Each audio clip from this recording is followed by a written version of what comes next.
mais um desserviço da Justiça do Trabalho aos trabalhadores. Esse é o Visão Libertária, sua fonte de informações descentralizadas e distribuídas. A Justiça do Trabalho da Bahia acatou o pedido liminar da Procuradoria do Trabalho do Estado impedindo a Ford de demitir trabalhadores antes de acordo coletivo com o sindicato. A decisão do juiz vai além, proíbe a Ford até do que ele chama de assédio moral negocial, que significa a Ford oferecer diretamente aos empregados alternativas de negociação. Tem que negociar tudo com o sindicato. Enquanto não chegarem a uma decisão, os salários e demais benefícios precisam continuar sendo pagos, quer a fábrica esteja operando, quer não. Segundo o juiz, a Ford não precisa de autorização do sindicato para fechar a fábrica nem para demitir, mas o princípio da boa-fé diz que deve ao menos ser tentada uma negociação dessas partes. Lógico que é possível ver a intenção boa de tal tipo de atitude da Procuradoria e da Justiça do Trabalho. É um golpe enorme para os trabalhadores perder o emprego desta forma, são muitas pessoas desempregadas no mesmo local.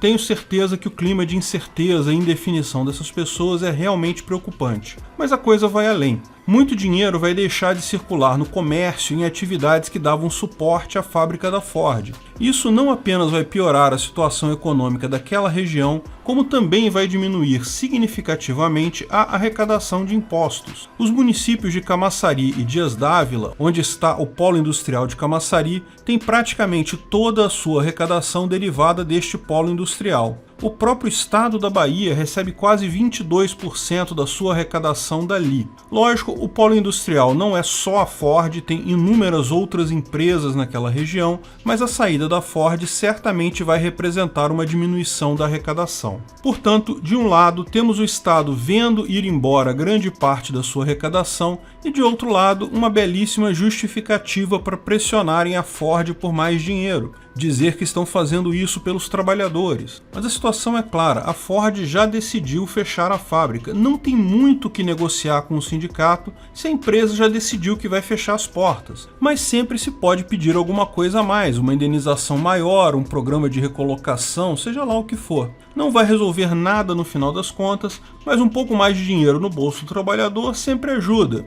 Enquanto isso, os juízes ficam fazendo o papel de bonzinhos. Não tenha dúvida que esse tipo de ação para os funcionários da Ford provavelmente terá algum ganho sim, nem que seja um ganho marginal. O problema é que isso vai piorar a situação para todas as outras pessoas, porque em última análise isso é quebra de contrato com uso de força. A empresa tinha um contrato com os trabalhadores, decidiu encerrar esse contrato e, até onde sei, iria pagar todas as multas e verbas acordadas naquele contrato. Agora o governo intervém e diz que o contrato mudou, que tem que renegociar com o sindicato. Isso é literalmente quebra de contrato. E quebra de contrato com uso de violência, porque a justiça está ameaçando impedir a ação legítima da empresa. O que as pessoas parecem não perceber é o custo disso no futuro. Toda vez que você quebra um contrato com alguém, um contrato que foi voluntariamente aceito e acordado por ambas as partes, você coloca um peso monstruoso no seu futuro, em todas as suas futuras negociações. O peso da incerteza.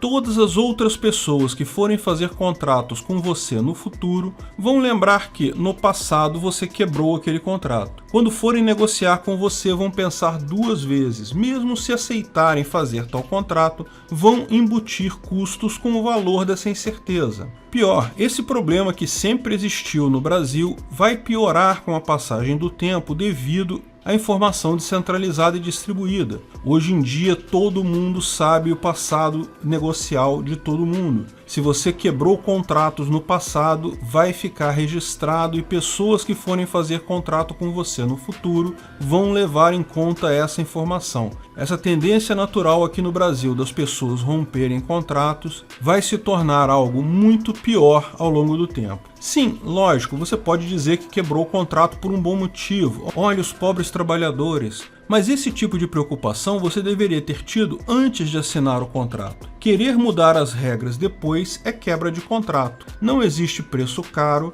se foi acordado de livre vontade pelas partes. Quebrar o contrato sempre é errado. O próprio governo da Bahia diz estar procurando outras empresas interessadas em comprar a fábrica. Pode ser que encontre, mas a dificuldade que ele mesmo está colocando na última empresa que quis sair vai dificultar essa negociação.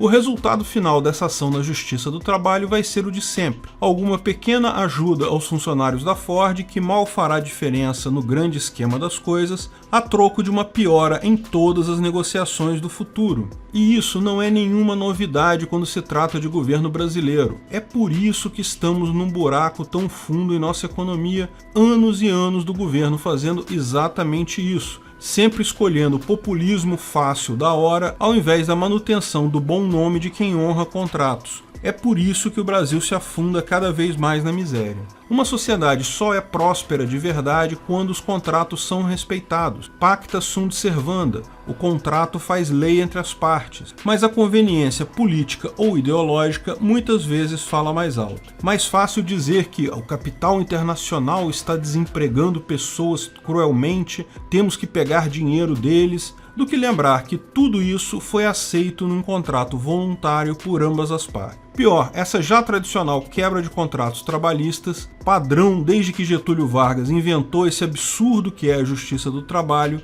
não impede apenas investimentos e contratos de empresas do exterior. Mesmo para alguém aqui no Brasil contratar alguém via CLT é uma aventura, é um salto no vazio. Por mais que você e a pessoa contratada tenham concordado em todos os pontos, tudo pode mudar a qualquer momento com a decisão de um juiz. Só um louco insano precisando de internação em manicômio emprega pessoas CLT no Brasil. Infelizmente, não há como esperar outra coisa da Justiça do Trabalho. Ela foi feita para atrapalhar a sociedade, empobrecer empregados e prejudicar empresas, e ela própria enriquecer com isso. É uma justiça que, por definição, abre mão da justiça. É calcada na hipossuficiência do empregado, como se existisse alguma possibilidade lógica de se fazer justiça escolhendo lado. Não há. Lógico, não estou dizendo com isso que não existam patrões que não pagam o combinado, que eles mesmos quebrem o contrato. Lógico,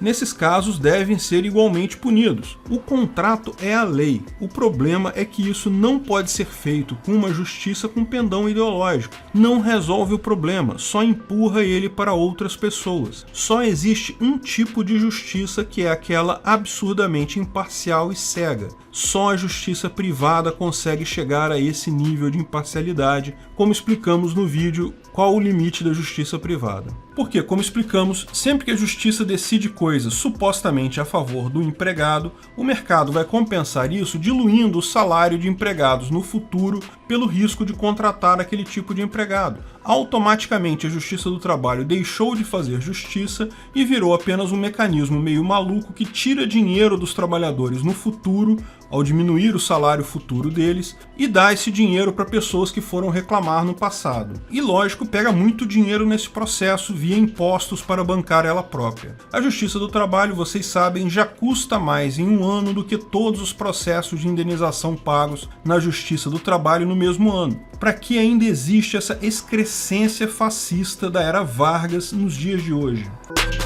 Obrigado pela audiência. Esse artigo foi sugerido pelo Tuba Hofbard, Éder Sena e Juliano Duca, escrito e narrado por Peter Turguniev.